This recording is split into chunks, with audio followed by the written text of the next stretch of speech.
자, 옆에 분하고 한번 인사하십시다. 기도하면 좋은 일이 생깁니다. 오늘은 성령에 관해 말씀을 나누고자 합니다. 저는 이 악하고 어두운 시대를 그리스도께로 인도하기 위해서는 성령의 능력으로 하지 않으면 안 된다고 생각합니다. 교회가 여러 가지 프로그램을 많이 한다고 되는 게 아니고, 또 교회가 돈이 많아서 하드웨어를 아름답게 꾸며놓는다고, 요즘 그러대요. 교회 화장실을 그 카페 화장실 수준으로 만들지 않으면 젊은 세대가 안 온다고 그래 얘기를 하더라고요. 참 능력 없다. 너무 능력 없지 않습니까? 그래 해야지 오고. 성령의 능력이 없습니다. 성령의 능력으로 많이 이 악한 세대를 주님께로 인도할 수가 있습니다. 마귀의 역사를 깨고 마귀의 대적 그 대문을 취하고 묶인 자들을 풀어놓을 수 있는 것, 우리 능력도 아니고 돈의 능력도 아니고 성령의 능력입니다. 그런 능력을 사모하는 우리 경상중부교회 교인 되시고, 또 이 수요 기도회가 그런 성령의 능력을 사모하는 기도회로 주님께 쓰임 받고 싶습니다. 하나님께서 어디 깨어 기도하는 교회가 있나 두루 살피실 때, 이 경산에 이거 봐라, 뭐 이런 교회가 다 있나 하고 깜짝 놀라실 만큼, 그래서 성령을 한량없이 기름 붓듯이 부어주셔서 놀라운 역사가 우리 교회를 통해서 이 경산 땅에 흘러내려가기를 정말 사모하고 꿈을 꿉니다. 이 꿈을 성도님도 꾸십시오. 잘 때든 일어설 때든지 꿈에서 나타날 만큼 이런 꿈을 꾸고 계속 기도하고 계속 전파하고 그렇게 했으면 좋겠습니다. 그래서 성령에 대한 말씀을 좀 살피겠습니다. 이 성경에서 성령님에 대해서 아주 제일 먼저 언급하는 본문이 창세기 1장 2절이죠. 한번 보시면, 땅이 혼돈하고 공허하며 흑암이 깊음 위에 있고 하나님의 영은 수면 위에 운행하시니라. 하나님의 영이 성령 하나님을 말씀하는 것이죠. 그래서 이 구절을 통해서 성령 하나님은 어떤 분이신가, 어떤 역사를 이루시는 분이신가 하는 것을 한번 나누고 있습니다. 첫 번째, 성령님은 창조의 영이시다 하는 것입니다. 오늘 본문은 천지창조 본문의 일부분이죠. 하나님께서 천지를 창조하실 때 어떻게 하셨는가 하는 부분들, 어떻게 성령님과 함께 동역하셨는가 하는 것을 보여주는 말씀입니다. 세상이 혼돈하고 공허할 때 하나님의 영이 수면 위에서 운행하셨다라고 말씀하십니다. 운행하셨다라는 히브리어 단어가 라하프라는 단어입니다. 어미 새가 날개를 이렇게 딱 덮고 떨고 있는 이런 모습이 라하프라는 단어입니다. 즉 아기 새죠. 아기 새들이 막 이제 알에서 깨고 나올 때까지 이렇게 딱 덮고 이렇게 품고 있는 그 모습이라 할 수 있겠습니다. 그때 하나님께서 빛이 있으라 하시니까 빛이 착 창조되었고, 그것을 이제 낯이라 칭하시고, 또 묻이 드러나라 하시니까 묻이 드러나고 그 묻을 땅이라 부르시고, 이런 역사들이 일어납니다. 이처럼 성령님은 하나님 마음 속에 있는 계획을 창조하셨던 영이십니다. 하나님 마음 속에 있던 것을 하나님께서 선포하실 때 그것이 이 땅에 이루어지도록 창조하신 사역을 하신 분이십니다. 이 하나님의 영을 히브리어로 하면 루아 엘로힘입니다. 루아라는 단어가 영이라는 단어로 쓰이는데, 성경에 보면 이 루아라는 단어가 호흡, 바람이라는 의미로도 쓰여집니다.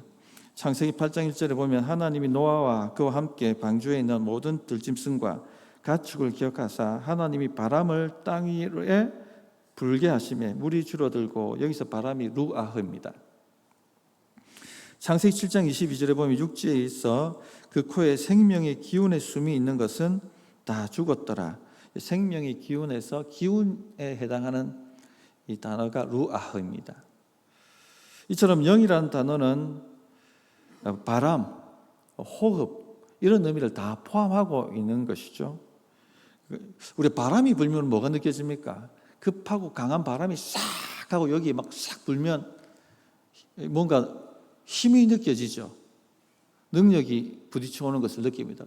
폭풍우 칠 때 혹은 태풍 불 때 밖에 나가면 능력이 우리 몸에 부딪혀 오는 것을 경험하게 됩니다. 뿐만 아니라 또 호흡은 무엇입니까? 생명을 의미하는 것이죠. 그래서 루아 하면은, 영이라 하면 이 모든 의미를 다 포함하고 있는 것입니다. 성령이 임하시면 능력이 부는 것이고요. 성령이 임하시면, 창조의 영이 임하시면 생명이 잉태하고 생명이 일어나게 되는 것입니다. 그래서 성령의 바람이 부는 곳에는 이런 역사가 자연스럽게 일어난다는 것입니다. 그러니까 분리해서 얘기할 수가 없는 겁니다. 시편 33편 6절에 보면 여호와의 말씀으로 하늘이 지음을 되었으며 그 만상을 그의 입의 기운으로 이루었도다 라고 말씀을 하거든요. 이 기운, 여기도 루아흐라는 단어가 쓰인 것입니다. 주님이 말씀할 때 성령의 바람이 확 불어서 그 만상을 이루셨다 하는 것입니다. 이처럼 성령님은 능력의 영이십니다. 창조의 영이십니다. 그래서 무기력한 자에게 성령의 바람이 불면 활력이 생깁니다. 무능한 자에게 성령의 바람이 불면 능력이 생깁니다. 역사가 일어나는 것이죠. 이 성령께서 우리 위에 임하시면 어떻게 되겠습니까? 생명의 능력이 나타나겠죠. 영적으로 죽은 사람들은 어떻게 되겠습니까? 영이 살겠죠. 하나님 말씀에 반응하기 시작하고 예배 시간에 흐리멍텅하다 눈이 초롱초롱해지고 귀가 열리고 그 말씀을 사모하고 받고 기쁨을 느끼고 회개하고 기도가 열리고 그런 역사가 나타나는 것입니다. 성령이 임하십니다. 완전히 가망 없고 소망 없던 이들에게도 성령의 바람이 불면 살아나는 역사가 나타납니다. 에스겔서 37장 4절 5절에 보면 또 내게 이르시되 너는 이 모든 뼈에게 대언하여 이르기를 너희 마른 뼈들아 여호와의 말씀을 들을지어다 주 여호와께서 이 뼈들에게 이같이 말씀하시기를 내가 생기를 너희에게 들어가게 하리니 너희가 살아나리라. 생기도 성령의 바람을 얘기하는 것이죠. 이 바벨론 포로로 잡혀가서 완전히 절망적인 상황, 가망이 없는 상황을 뼈에 비유했습니다. 예루살렘 성전이 다 무너지고 나라가 망하고 모두 다 바벨론으로 끌려가서 각지로 흩어져서 더 이상 소망이 없고 절망스러운 상태, 그런 상태에 이 이스라엘 백성들이 있었습니다. 그러나 주님의 생기가 들어가니까, 사방에서 주의 바람이 부니까, 성령의 바람이 부니까 어떻게 됩니까? 살아납니다. 그리고 군대가 됩니다. 그래서 에스겔서 37장 10절에 보면 이에 내가 그 명령대로 대언하였더니 생기가 그들에게 들어가매 그들이 곧 살아나서 일어나 서는데 극히 큰 군대더라. 다 죽어가는 교회도 성령의 바람이 불면 살아납니다. 군대가 됩니다. 그 지역을 정복하는 군대가 되는 것입니다. 또 육체 질병을 가진 사람들 위해 성령의 바람이 불면 어떻게 될까요? 창조의 능력이, 생명의 능력이 역사하니까 질병이 치유되는 것입니다. 또 악한 영들, 귀신도 울며 떠나가는 역사가 일어납니다. 사도행전 10장 38절에 보면 하나님이 나사렛 예수에게 성령과 능력을 기름 붓듯 하셨으며 그가 두루다니시며 선한 일을 행하시고 마귀에게 눌린 모든 사람을 고치셨으니 이는 하나님이 함께 하셨습니다. 성령과 능력을 기름 붓듯 하셨습니다. 여러분 가정에 성령의 바람이 불면 어떻게 될까요? 우리 자녀들 위해 성령의 바람이 불면 어떻게 될까요?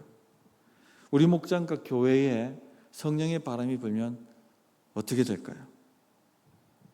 살아납니다. 능력이 임합니다. 생명의 역사가 나타납니다. 그걸 기도하십시다. 사모하십시다. 주님, 성령의 바람이 불어오기를 원합니다. 생기야 사방에서 불어올지어다. 그렇게 사모하십시다. 두 번째, 성령님은 통치하는 영이시죠. 2절 보십시오. 다시. 땅이 혼돈하고 공허하며 흑암이 깊음 위에 있고 성령의 바람이 불기 전에 세상은요 혼돈과 무질서의 상태입니다. 그런데 성령의 바람이 불자 그 무질서와 혼돈이 창조적 질서로 바뀌기 시작합니다. 이처럼 성령님은요 세상을 다스리시는 영이십니다. 이 세상의 무질서와 혼돈을요 다스리십니다. 성령의 바람이 불면 세상의 그 무질서와 혼돈이 바로 잡힙니다. 창조적 질서로 재편되는 것이죠. 그래서 주님께 영광을 돌리고 주님 보시기에 좋았더라라고 하실 만큼 그렇게 바뀌는 것입니다. 성령께서 누군가 위에 임하시면 통치하고 다스리는 영이 역사합니다. 요셉에게 이 성령이 임하시니까 애굽을 다스릴 능력이 그에게 주어졌습니다. 앞으로 일어날 상황을 분별해내고 또 그 상황에 맞게 어떻게 대처해야 될지 지혜가 그에게 임했습니다. 다스리는 능력이죠. 그래서 요셉으로 인해서 그 애굽의 큰 풍년 그리고 그 뒤에 따를 7년 흉년 이것을 예상하고 나라를 다스렸습니다. 만일 요셉이 그 시대 애굽을 다스리지 않았다면 어떻게 됐을까요? 엄청난 혼란과 엄청난 재앙이 애굽 땅과 그 주변 나라들에게 임했겠죠.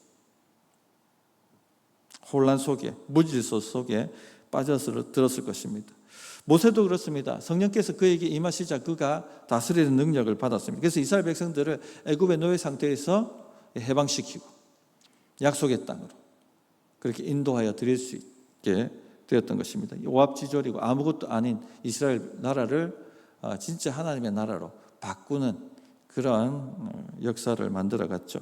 다니엘도 그렇습니다. 성령이 임하시니까 바벨론에서 페르시아로 넘어가는 이 격변기에 이스라엘 백성들을 보호하고 다스릴 수 있는 총리 자리로 올라가지 않습니까? 지금 우리 성도님들 우리 시대를 어떻게 보십니까? 저는 정말 무질서와 혼란의 시대라고 생각합니다. 한번 우리 성도님들 지금까지 살아오시면서 이런 무질서와 혼란이 있었나라고 생각될 만큼 정말 극으로 치닫는 것 같습니다. 악한 영들이 임하는 곳에는요 혼란과 무질서가 있습니다. 지금 전 세계적으로 보십시오. 우리나라만의 문제가 아닙니다. 극우와 극좌가 미친 듯이 대립하고 원수처럼 싸웁니다. 정치도 대립하고 세대도 대립하고 젠더도 대립하고 상대 진영을 악마화시키고 자기의 권력과 그 이익을 위해서 상대방을 원수로 대하고 성경은 원수를 사랑하라고 말하는데 지금 보십시오. 악한 영들은요 원수를 죽이라고 말합니다.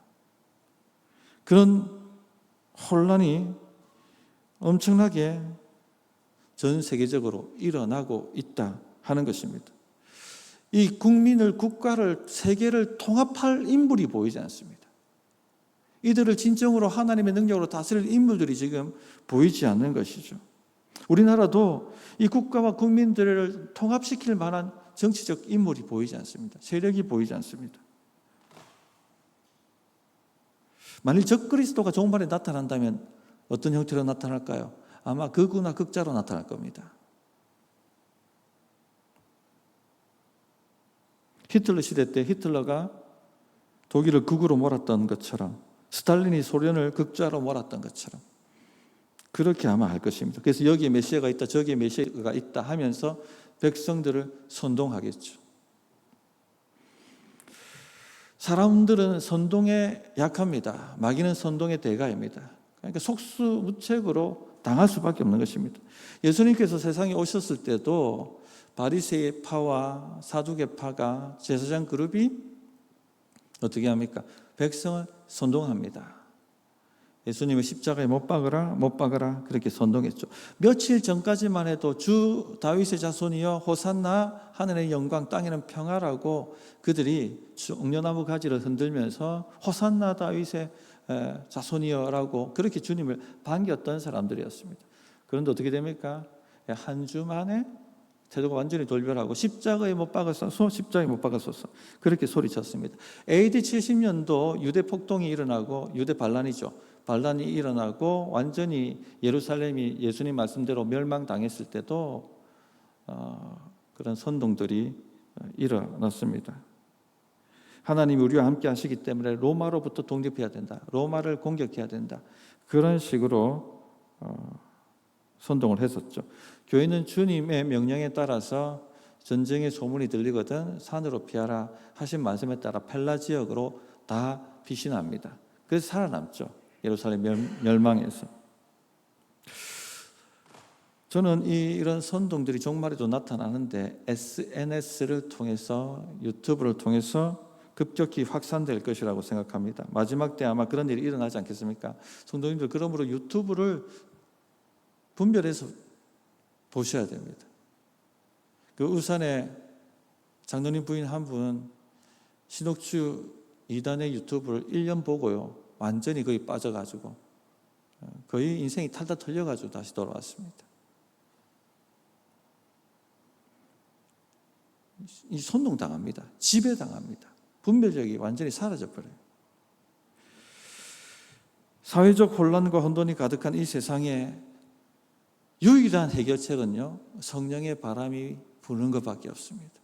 주여, 우리나라의 이 정치 위에 성령의 바람이 불어오게 하옵소서. 위정자들 위에 성령의 바람이 불어오게 하옵소서.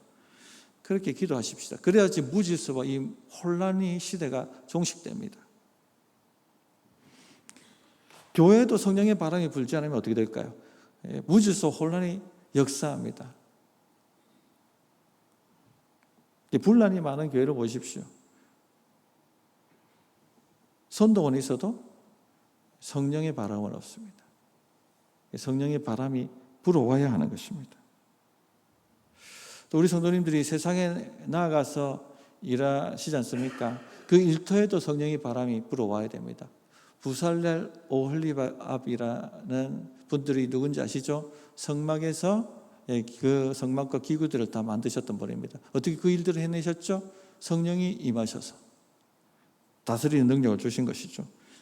장인들의 작품을 보면 어떻게 이렇게 만들어낼 수 있지? 어떻게 과학적으로 예술적으로 어떻게 이렇게 만들어냈지 하고 다 놀라지 않습니까? 이 지혜를 누가 주셨습니까? 성령이 주시는 것이거든요. 여러분의 일이 이와 같은 작품이 되는 것입니다. 성령의 바람이 불면 질서가 생기고 창조의 아름다움이 극적으로 드러나게 된다는 것입니다. 세 번째, 성령님은 거룩의 영이십니다. 성령이라는 단어 자체가 거룩의 영, 홀리 스피릿이죠. 도덕적으로 윤리적으로도 무질서가 성령의 바람이 불면 잡히게 되어 있습니다. 그게 거룩이죠. 그게 도덕적 질서가 잡히고 윤리적 질서가 잡히는 것이 거룩이죠. 사울 왕에게 성령의 바람이 불었습니다. 그래서 통치하는 역사가 나타났습니다. 왕이 되었습니다. 그러나 성령님은 또한 거룩의 영이시기 때문에 도덕적 또 윤리적 질서를 잡으십니다. 그런데 사울이 하나님의 명령을 거역하죠. 2번이나 거역합니다. 블레셋을 완전히 진멸하고 또 아말렉을 진멸하는 그 일에 그가 순종하지를 않습니다. 성령님은 거룩의 영이시기 때문에 우리가 말씀대로 살지 않으면 근심하십니다. 그래서 에베소서 4장 30절에 하나님의 성령을 근심하게 하지 말라. 그 안에서 너희가 구원의 날까지 인치심을 받았느니라. 성령이 근심하시면 우리가 압니다. 느낍니다. 왠지 우리 마음이 불편합니다. 찔립니다. 그럴 때 속히 회개하고 주의 말씀으로 돌아가야 합니다. 그럴 때 잡힙니다. 질서가 잡힙니다. 그러나 사울 왕은 계속 거부하죠. 계속 거부합니다. 그러자 어떻게 됩니까? 성령이 떠나시고 악한 영이 강하게 그에게 역사합니다. 그의 말로는 비참했죠. 성령이 떠난 사람의 마지막은 비참합니다. 무당에게 가서 자기 길을 묻고 결국은 비참한 최후를 맞이하게 됩니다. 다윗이 죄를 범했을 때 그가 하나님께 간절히 드렸던 기도가 무엇인 줄 아십니까? 시편 51편 10절에 보면 하나님이여 내 속에 정한 마음을 창조하시고 내 안에 정직한 영을 새롭게 하소서. 나를 주 앞에서 쫓아내지 마시며 주의 성령을 내게서 거두지 마소서. 주의 구원과 즐거움을 내게 회복시켜 주시고 자원하는 심령을 주사 나를 붙드소서. 주의 성령을 거두지 마소서. 사울 왕한테 성령이 거두어졌을 때 그가 얼만큼 비참하게 되었는가를 알기 때문에 내가 비록 죄를 짓고 회개하지만 주여 주의 성령을 내게서 거두지 마십시오. 그렇게 간절히 기도했습니다. 성령님을 근심케 하는 일이 우리 성도님 사이에는 없습니까? 속히 회개하고 주님을 성령님을 받아들이십시오. 그렇게 할 때 우리에게 도덕적, 윤리적, 성품적 질서가 하나님 뜻에 맞게 잡혀져 가게 되는 것입니다. 이런 성령의 바람이 우리 성도님들 위에 급하고 강한 바람처럼 불어오기를 진실로 바랍니다. 예, 말씀을 정리하겠습니다. 성령님은 창조의 영이십니다. 성령